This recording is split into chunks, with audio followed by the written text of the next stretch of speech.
General Bajwa और general Faiz ने क्या किया? जिनको बुलाना चाहिए उनके बारे में कोई बात नहीं की जा रही, उसमें सवाल छोड़ दिया जाता है कि जी आप बताएं फैजाबाद धरने का मास्टरमाइंड कौन था। भाई पता है आपको मास्टरमाइंड कौन था, आप उसमें उनको नहीं बुला रहे जिन्होंने दस्तखत किए, जिनको राइट नहीं था दस्तखत करने का। क्या बुलाया है कोर्ट ने उनको क्यों नहीं बुलाते? आपको पूरा इलेक्शन 2018 का भी पता चल जाएगा, 2022 की अदम एतमाद की तहरीक भी पता चल जाएगी, आरिफ अलवी साहब का क्या किरदार रहा वो भी पता चल जाएगा। देखिए नसीम, पहले आप एक मिनट, ये मजहर आप माइक पे ये तो नहीं ना कहने लगे कि शायद इलेक्शन ना हो, अगर आप ये कहेंगे फिर आपको नहीं बोलने देंगे। कोई एतबार नहीं, ये नहीं, मजहर जो है बहुत सारे बच्चों की आजादी सहाफत के नाम पर नौकरियां गंवाता रहा है, लिहाजा नहीं मजहर खुदा के लिए ऐसे ना करना यार, बड़ी मुश्किल से यार, प्लीज। नहीं नाज़रीन, मजहर तो भैया बच जाते मजहर आए, मजाक करें थोड़ा सा, ये बीमार है तो we are trying to cheer him up. जी मजहर, सदर ममलिकत का कोई इख्तियार नहीं है कि जनाब एक शख्स चला गया वो उससे मुशावरत करते चले जाएं कि किसकी तैनाती होनी है या नहीं होनी। लेकिन उस वक्त की जो हुकूमती वुज़रा थे वो हमारे टीवी प्रोग्रामों में आके बैठ के कहते थे कि वो शख्स जो इस वक्त भगोड़ा है, जो अदालती निजाम को मतलूब है, तैनाती से पहले मुशावरत लंदन में उनसे होगी। तो वो किस कानून के तहत काबीना उधर जाती थी? लंदन में जाके मुशावरत होती थी, वहां पे जो एजेंसियां, क्या वो खैराती इदारे, क्या कौमी सलामती खतरे में नहीं पड़ती थी? वो देख नहीं रहे होंगे? मतलब हम अपने इदारों के ऊपर कहते रहते हैं कि वहां पे वो कोई खैराती इदारे तो नहीं है ना, कौमी सलामती तो उन लोगों ने भी खतरे में डाली जो वहां पे जाके काबीना के फैसले करते थे। कभी भी इंसाफ की इमारत ना इंसाफी की बुनियाद पे नहीं खड़ी हो सकती। जब हमारा जो राइट था वोट का, करोड़ों लोगों का आपने सलब रखा, 1 साल से ज्यादा अरसा सलब रखा, और उसके लिए कोई भी जवाब नहीं होगा। जी साहब इसमें खुश हैं तो आगे चलें, फिर खुशियां मनाएं साहब, फिर जिस चीज में लोग खुश होंगे उसी तरह मुल्क को चलाएं। सदर ममलिकत अपनी औकात में रहें, उनका क्या काम है तारीख देना, उनका क्या ताल्लुक है मशावरत से। ये किस मोअज़्ज़ज़ शख्सियत के अल्फाज थे ख्वाजा आसिफ साहब के? तो अब वो किस आइन के तहत कह रहे हैं? देखें, ये मोअज़्ज़ज़ चीफ जस्टिस साहब ने आज फैसला लिखा है और देखें बड़ा उनको क्रेडिट जाता है कि कम से कम कौम को इलेक्शन की डेट तो मिली है। लेकिन ये तो अगर सदर ममलिकत ने गद्दारी की थी वो तो पहले ही फैसले में था। हमें जरा इलेक्शंस का बता दें कि जो इलेक्शंस की डेट आई है, then will move to the other subject. सदर ममलिकत अपनी औकात में रहें, उनका क्या काम है तारीख देना, उनका क्या ताल्लुक है मशावरत से। ये किस मोअज़्ज़ज़ शख्सियत के अल्फाज थे ख्वाजा आसिफ साहब के? तो अब वो किस आइन के तहत कह रहे हैं? देखें, ये मोअज़्ज़ज़ चीफ जस्टिस साहब ने आज फैसला लिखा है और देखें बड़ा उनको क्रेडिट जाता है कि कम से कम कौम को इलेक्शन की डेट तो मिली है। बिल्कुल। लेकिन ये तो अगर सदर ममलिकत ने गद्दारी की थी वो तो पहले ही फैसले में था। वो कौन से वफादार थे जिन्होंने जो है वो 11 महीने इस मुल्क में इंतखाबात नहीं होने देंगे? यानी अब तो 13 महीने के बाद इंतखाबात होंगे 2 सूबों में। आइन तो वहां पे भी वाजे है ना, आइन तो वहां पे भी लिखा हुआ है कि आपने 90 रोज में इंतखाबात करवाने। उसके ऊपर उन्होंने कोई तयन नहीं किया कि वो उधर कौन जिम्मेदार है कि क्यों नहीं इंतखाबात। चीफ जस्टिस ने नहीं किया। मतलब इस फैसले बताते ना सदर ममलिकत के हवाले से तो पहले ही अदालत में एक फैसला आ चुका था ना कि वो जो उन्होंने असेंबली तोड़ी, जो भी यहाँ पे तो इंतखाबात का मामला था ना, वो असेंबली तो बहाल हो गई, असेंबली की अपनी मुद्दत भी पूरी हो गई। आइन के मुताबिक उन्होंने 2-3 दिन पहले तोड़ दी कि 90 रोज में होंगे, हालांकि अगर मुद्दत पूरी करती तो 60 रोज में होना था। तो वो क्यों नहीं उन्होंने बताया कि वो कौन है जो असेंबली में खड़े होकर कहते थे कि हम 20 अरब रुपया नहीं देंगे, हम इंतखाबात नहीं करवाएंगे? वो भी आइन में वाजे है ना, उसका क्यों नहीं उन्होंने जिक्र किया कि वो उन लोगों का क्या किरदार था और उनके साथ क्या होना चाहिए? ये भी जरूरी है ना। आइन के अंदर अब 90 रोज जब लिखा हुआ है और अब आपकी पंजाब की और KPK की हुकूमतें 13 माह चलेंगी, ठीक, तो फिर तो आपके लिखे हुए आइन का तो कोई फायदा नहीं, जैसा नुस्रत साहब ने फरमाया। और सदर ममलिकत का किरदार तो वाकई उसके ऊपर बहुत सारे सवाल उठते हैं। इसमें एक चीज है कि देखें, जो चीजें भी होती हैं वो आपके मारूजी हालात में होती हैं। सदर ममलिकत का कोई इख्तियार नहीं है कि जनाब एक शख्स चला गया वो उससे मुशावरत करने चले जाएं कि किसकी तैनाती होनी है या नहीं होनी। लेकिन उस वक्त की जो हुकूमती वुज़रा थे वो हमारे ही टीवी प्रोग्रामों में आके बैठ के कहते थे कि वो शख्स जो इस वक्त भगोड़ा है, जो अदालती निजाम को मतलूब है, तैनाती से पहले मुशावरत लंदन में उनसे होगी। तो वो किस कानून के तहत काबीना उधर जाती थी? तो देखिए ना, आपको मुल्की हालात में देखना पड़ेगा ना, वो किस कानून के तहत काबीना के खुलम खुला टीवी पे कहा जाता था कि जी वो मियाँ साहब ये कह रहे हैं, मियाँ साहब ये कह रहे हैं, वो कह रहे हैं, मुशावरत वहां पे होगी। तो वहां पे जो लंदन में जाके मुशावरत होती थी, वहां पे जो एजेंसियां, क्या वो खैराती इदारे हैं? क्या कौमी सलामती खतरे में नहीं पड़ती थी? वो देख नहीं रहे होंगे?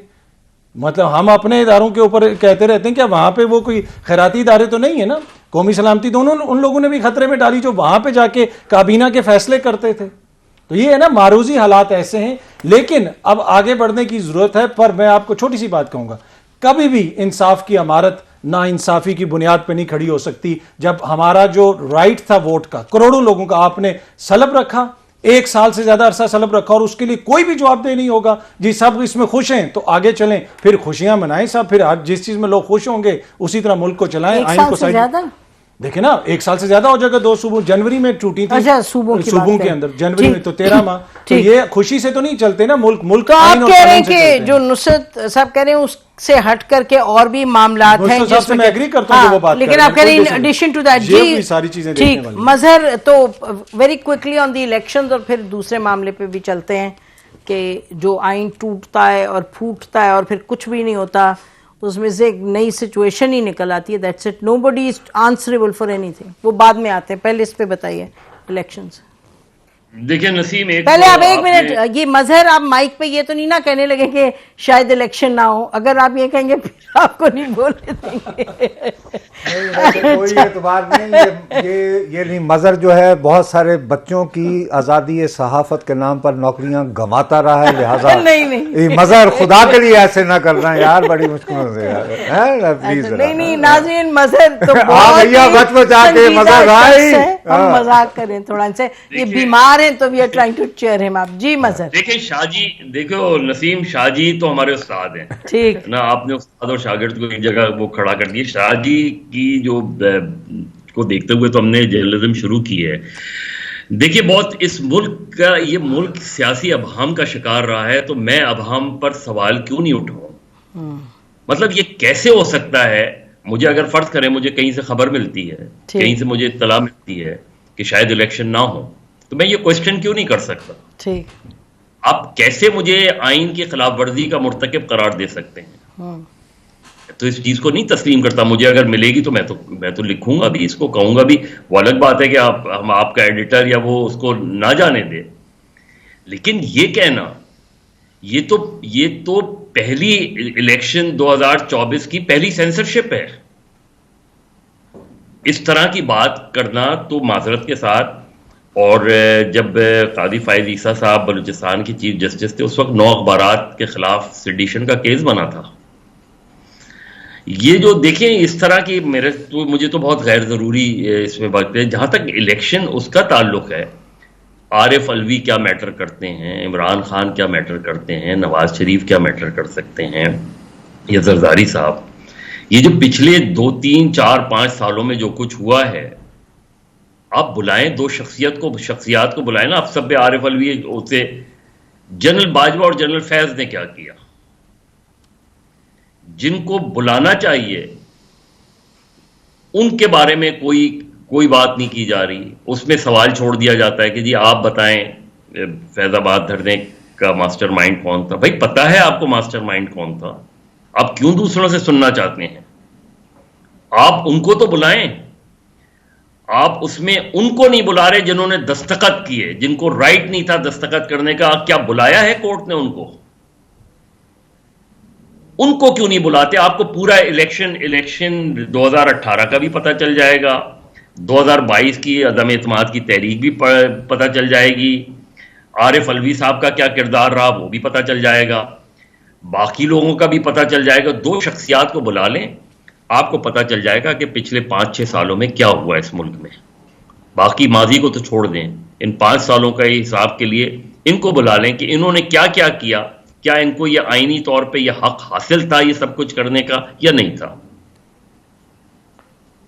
हाँ, तो ये ब्रेक लेते हैं, ब्रेक के बाद वापस आते हैं। नाज़रीन, आप बात ये है कि चीफ जस्टिस ऑफ पाकिस्तान जब सवाल उठा रहे हैं ऑनरेबल चीफ जस्टिस कोर्ट में, और बड़े अहम सवाल उठा रहे हैं, और इनकी जो अबसार आलम की स्टेटमेंट भी गई है वो भी बड़ी अहम है। तो सवाल तो बेइंतहा हैं। हम देखते हैं कि शाहिद खाका नबासी साहब PMLN के लीडर, फॉर्मर प्राइम मिनिस्टर, वो बार बार कहते हैं जी ट्रूथ कमीशन आए, ट्रूथ कमीशन आए। अब मालूम नहीं क्या कमीशन आएगी, लेकिन जो बुनियादी एक बात है उससे इनकार नहीं हो सकता, वो ये कि चाहे आप इमरान खान फिनोमेना लें, चाहे इलेक्शन का मैसअप लें, चाहे कुछ भी आप बात करें इस वक्त पिछले 3 साल की, तो कैसे हो सकता है कि आप जनरल बाजवा और जनरल फैज़ हमीद के हवाले से कहें कि उनका नाम ही ना लो। ब्रेक लेते हैं, ब्रेक के बाद वापस आते हैं। Stay with us.